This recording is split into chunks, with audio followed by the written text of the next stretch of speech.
जिला ऊना क्रशर उद्योग संघ की बैठक रविवार को ऊना के निजी होटल में आयोजित की गई।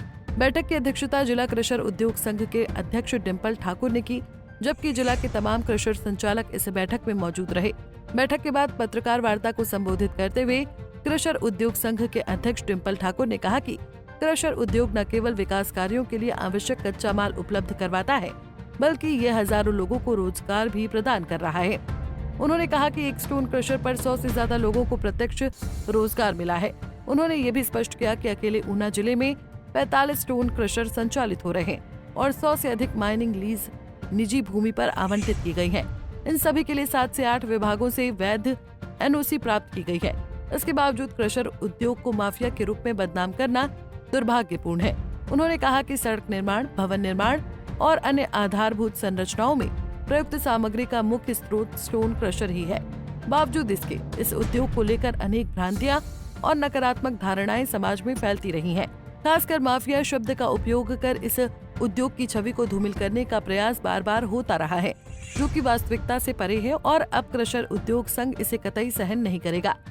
हमारी आज क्रशर एसोसिएशन की एक मीटिंग हुई, जिसमें हमने सबने बैठ के अपने जो भी आजकल प्रेस में काफ़ी कुछ चला हुआ है, हमारे विरुद्ध जो छोटी मोटी भ्रांतियां फैलाई जा रही है, हमें खनन माफिया बोला जा रहा है, तो मैं सबसे पहले आपको ये ध्यान में लाना चाहता हूँ कि हम राष्ट्रीय निर्माण में सबसे बड़े सहयोगी हैं।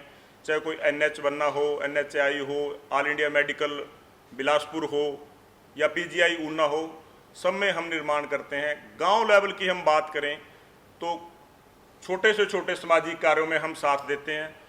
जैसे अभी हिमाचल में आपदा आई थी, उसमें भी हिमाचल में ऊना क्रशर एसोसिएशन ने 2,71,000 रुपये नगद वहाँ पे ग्रामीणों को जाके पहुँचाए। तो हमारा एक सरकार से और सबसे निवेदन है कि जो हमारी माइनिंग लीजेज है ऊना में, वो है कोई 80-85 के करीब और स्टोन क्रशर है 45 के करीब। तो 45 स्टोन क्रशरों पे अगर हम बात करें तो एवरेज पर क्रशर 100 के करीब हम रोजगार देते हैं, जो डायरेक्ट और इनडायरेक्ट आम पब्लिक को, जैसे कोई करियाने वाला है, पेट्रोल पंप वाला है, सब हमारे मतलब साथ जुड़े हुए हैं और हम सब का ही सहयोग मतलब मिलके काम करते हैं। हमारे ऊना में या पूरे हिमाचल में माइनिंग की इतनी अच्छी पॉलिसी है कि लीज है, अप्रूव्ड लीज है, 8-9 डिपार्टमेंटों से हमें NOC लेनी पड़ती है, ग्राम पंचायत से NOC लेनी पड़ती है और प्राइवेट लैंड पे ही क्रशर लगे हुए और सारी की सारी प्राइवेट लैंड पे ही लीजें हैं। 85 की 85 लीजें प्राइवेट लैंड पे है।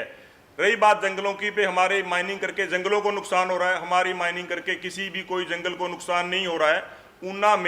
ऊना डिस्ट्रिक्ट में 21,000 हेक्टेयर के करीब जंगल है, जिसमें अकेला 17,000 कुटलैड में है, बाकी मैक्सिमम एरिया आंब में है। अगर हम हरोली की बात करें, जो रोज पहाड़ियाँ दिखाई जा रही है, नंगी पहाड़ियाँ दिखाई जा रही है, उसमें जंगल है ही नहीं है। बेशक आप DFO ऊना से इस बात की जानकारी ले सकते हैं। जो भी लैंड्स दिखाई जा रही है वो प्राइवेट लैंड है और लोगों के द्वारा दी गई है, ग्राम पंचायत के द्वारा उसकी NOC दी गई है। पर जो लैंड दिखाई जाती है वो माइनिंग के पश्चात दिखाई जाती है। 2 साल बाद, 4 साल बाद जो हमारे माइनिंग प्लान में है, जैसे हमने सरकार को दिया है, उसके बाद हमें पौधारोपण होता है, जो माइनिंग करते हैं हमें वो दिखा दिया जाता है। मतलब हमें एक किस्म का माइनिंग माफिया बोला जाता है। हमारी जो गलत एक्टिविटी होती है थोड़ी बहुत, वो दिखाने की कोशिश की जाती है। गलत नहीं होती, वो लीगल है। हमारे पास JCB की परमिशन है, माइनिंग की परमिशन है। हम अभी स्वां रिवर की बात करते हैं। स्वां रिवर 922 करोड़ का एक प्रोजेक्ट था, धूमल साहब का जो ड्रीम प्रोजेक्ट था, धूमल साहब ने अपने टाइम पे अप्रूव करवाया था। और उससे पहले एक 350 करोड़ का प्रोजेक्ट था, जो संदोगढ़ से लेके इधर तक था, घालूवाड़ा प्रदेश तक था। दोनों प्रोजेक्ट बहुत अच्छे हैं। अगर हम उनमें माइनिंग नहीं करेंगे, लीगल माइनिंग नहीं करेंगे, तो वहां पे डिसिल्टिंग करनी पड़ेगी, करोड़ों रुपए लगेंगे, जिसके सरकार का करोड़ों का राजस्व का नुकसान होगा, रॉयल्टी का नुकसान होगा, रॉयल्टी नहीं मिलेगी और हमारा जो तटबंध है वो टूट जाएंगे, जिससे हमें 1000 करोड़ का कम से कम नुकसान हो जाएगा। और जो हमारा रॉ मटेरियल है वो बह के पंजाब को चला जाएगा, जिससे हमें सीधा सीधा सरकार को राजस्व का नुकसान होगा। पंजाब केसरी टीवी के लिए ऊना से अमित शर्मा की रिपोर्ट। हमसे जुड़े रहने के लिए हमारे YouTube चैनल को सब्सक्राइब करें और नई वीडियो की नोटिफिकेशन के लिए बेल आइकॉन को दबाएं। अगर आप ये वीडियो Facebook पर देख रहे हैं तो लाइक जरूर करें और ज्यादा से ज्यादा शेयर करें। इसी तरह के और भी अपडेट्स के लिए फॉलो करें हमारा Instagram पेज हिमाचल.के।